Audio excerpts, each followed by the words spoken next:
ప్రతి మనిషి జీవితంలో తప్పనిసరిగా వచ్చే దశ మరణం. ఆ ఆఖరి ప్రయాణంలో కొందరికి తోడుండే వాళ్ళుండరు. అనాథలు చనిపోతే వారి శవాలను తీసుకెళ్లే వారు కూడా ఉండరు.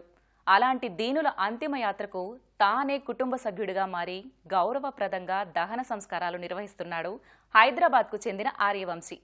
ఒకవైపు డెలివరీ బాయ్గా పనిచేస్తూనే మరోవైపు మానవత్వానికి నిలువెత్తు నిదర్శనంగా మారి సమాజ సేవ చేస్తున్నాడు.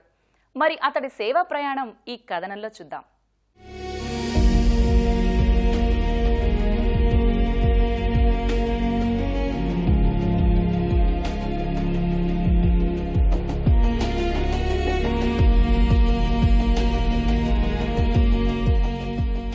మనిషి పుట్టినప్పుడు ఆనందపడే వాళ్లు చాలామంది ఉంటారు.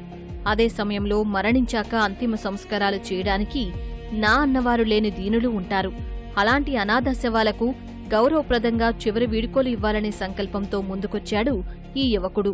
8 ఏళ్లుగా దాదాపు 400కు పైగా అనాథ శవాలకు అంతిమ సంస్కారాలు నిర్వహిస్తూ మానవత్వం చాటుకుంటున్నాడు.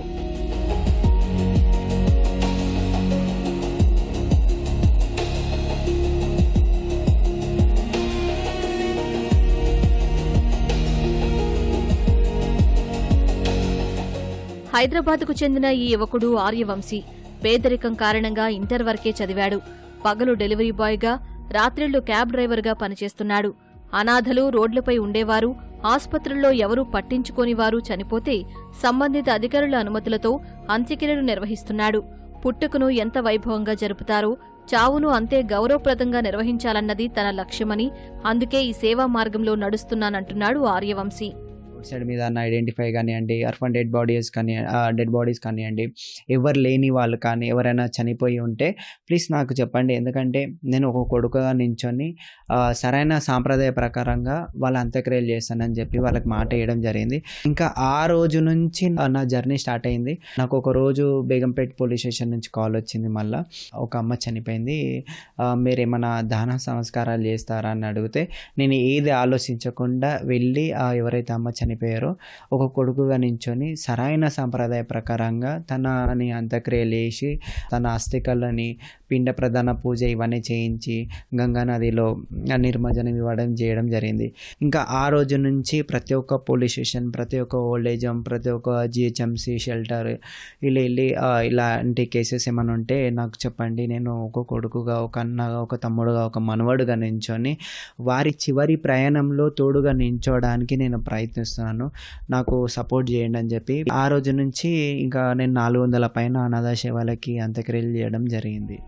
గుర్తు తెలియని మృతదేహాలు కనిపిస్తే తనకు తెలియజేయాలని, కుటుంబ సభ్యుడిగా ముందుండి అంత్యక్రియలు నిర్వహిస్తానని పలు పోలీస్ స్టేషన్లు, ఆసుపత్రులకు సమాచారమిచ్చాడు. అలా ఇప్పటివరకు దాదాపు 400కు పైగా అనాథ శవాలకు అంత్యక్రియలు నిర్వహించాడు ఆర్యవంశీ.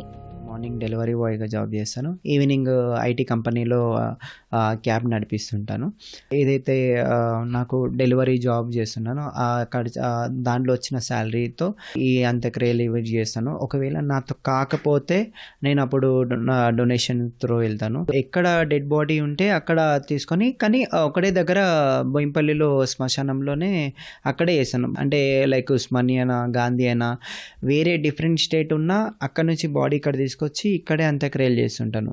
ఇన్స్టాగ్రామ్ ఐడిలో, యూట్యూబ్లో పెడుతుంటాను. అలా నా వీడియోస్ చూసి వాళ్ళ ఫ్యామిలీస్ వరకు రీచ్ అయ్యి ఇయర్స్ నుంచి వాళ్ళ కోసం వెతుకుతున్నాము, కానీ ఎక్కడ దొరకలేదు. మేము ప్రతి ఒక్క పోలీస్ స్టేషన్కి వెళ్ళి ఎఫ్ఐఆర్ ఇవ్వడము, మిస్సింగ్ అని ఫొటోస్ పెట్టడం ఇలా జరిగింది. కానీ మా మదరు, మా బ్రదరు, మా ఫాదర్ ఇలా చనిపోయారని మీ వీడియో ద్వారానే ఇన్ఫర్మేషన్ తెలిసిందని వాళ్ళు హ్యాపీగా ఫీల్ అవ్వడము, బాధపడడం, అలాంటి కాల్స్ కూడా వచ్చాయి. అంత్యక్రియలతో పాటు రక్తదాన సేవలోనూ ముందుంటున్నాడు ఆర్యవంశీ. స్నేహితుడి చెల్లి తలసేమియాతో మరణించడంతో చలించిపోయిన ఈ యువకుడు 2015 నుంచి ఇప్పటి వరకు దాదాపు 5,000 మందికి రక్తం అందించాడు. బ్లడ్ డొనేషన్ కోసం ప్రత్యేకంగా వాట్సాప్ గ్రూప్ను ఏర్పాటు చేసి అత్యవసర సమయంలో రక్తం కోసం ఎదురుచూసే కుటుంబాల దాతలను గుర్తించి రక్తం అందించడం ద్వారా సాయం చేస్తున్నాడు. ఎవరు అందరు బాగుండాలి, అందరు మంచిగా ఉండాలని కోరుకుంటా. కట్టే కాలే వరకు నేను ఈ పనిని ఇలానే కొనసాగిస్తాను, దీన్ని నేను ఆపను. సరే, ఇక్కడ చనిపోయారని ఎవరైనా తెలిసిన వాళ్ళు కానీ ఎవరైనా అక్కడ చుట్టూ ఉన్న వాళ్ళు ఎవరైనా కంప్లైంట్ ఇచ్చారనుకోండి, వాళ్ళు ఏం చేస్తారంటే ఆ డెడ్ బాడీని హాస్పిటల్కి షిఫ్ట్ చేస్తారు. వాళ్ళు మనకు కాల్ చేస్తారు, మనం బాడీని షిఫ్ట్ చేస్తాము. షిఫ్ట్ చేసినాక 48 అవర్స్ మనకు టైం ఇస్తారు. వాళ్ళకి ఎవరైనా ఫ్యామిలీ ఉన్నారా లేదా అని గుర్తించిన తర్వాత ఇన్ కేస్ వాళ్ళకి ఎవరు లేకపోతే పిఎంఐ చేపిస్తారు. పిఎంఐ అంటే పోస్ట్మార్టం ఇన్వెస్టిగేషన్ చేసిన తర్వాత అప్పుడు మనకి ఆ రిపోర్ట్స్ అని ఇవ్వడము, అప్పుడు మనకి బాడీ అనేది హ్యాండ్ ఓవర్ చేస్తారు. మనం ఒక అంబులెన్స్ మాట్లాడేసుకొని, శ్మశానం మాట్లాడేసుకొని, అక్కడ అన్నీ మాట్లాడేసుకొని అంత్యక్రియలు చేసిన తర్వాత మళ్ళీ 3 days తర్వాత వాళ్ళ అస్థిక పూజ ఇవన్నీ చేసిన తర్వాత మళ్ళీ ఏదైనా డెడ్ బాడీ కేసు వస్తే మళ్ళీ సేమ్ అదే ప్రాసెస్ అలా చేసుకుంటూ వెళ్ళిపోతాం. లేదు, సింగిల్గా మేము టీం అనేది ఏం లేదు. సేవ చెయ్యాలంటే డబ్బు, హోదా అవసరం లేదని నిరూపిస్తున్నాడు ఆర్యవంశీ.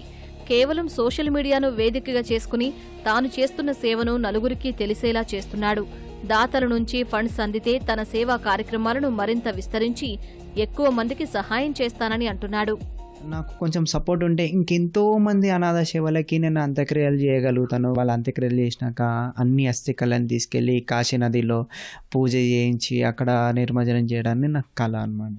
ఎవరు లేని వాళ్ళకి నా చేతిలో ఒక కొడుకుగా నించొని, ఒక తమ్ముడుగా నించొని చేయడంలో నాకు చాలా సాటిస్ఫాక్షన్, చాలా హ్యాపీ అనిపిస్తుంది. మంది ఇవన్నీ చేస్తున్నావు కదా, నీకేం కాదా, నీకేం జరగదా అని కొంతమంది నాకు దూరం పెట్టడము, దూరంగా ఇది చేయడము అన్నీ, అంటే మనకి ఫ్యామిలీ ఏందో, ఫ్రెండ్స్ ఏందో, ఎవరేందో అనేది మనకి దీంట్లో అడుగు పెట్టినాక తెలిసిందనమాట. ఎవరు ఎట్లా ఉంటారు ఏంది అనేది. నేను స్ట్రీట్ డాగ్స్కి ఫీడింగ్ చేస్తుంటాను. డైలీ 50 డాగ్స్కి, స్ట్రీట్ డాగ్స్ ఉంటాయి కదా, ఈ నైట్ టైంలో వాటికి ఫీడింగ్ చేస్తుంటాను. ఇంకా వీక్లీ 2 times రోడ్ సైడ్ మీద ఉన్న హోమ్లెస్ పీపుల్స్కి ఫుడ్ డిస్ట్రిబ్యూషన్స్ ఇవన్నీ చేస్తుంటాను. ఒకవైపు జీవనోపాధి కోసం డెలివరీ బాయ్గా పనిచేస్తూ, మరోవైపు అనాథల చివరి యాత్రకు బంధువుగా మారి మానవత్వాన్ని చాటుతున్న ఆర్యవంశీ నేటి యువతకు ఆదర్శంగా నిలుస్తున్నాడు.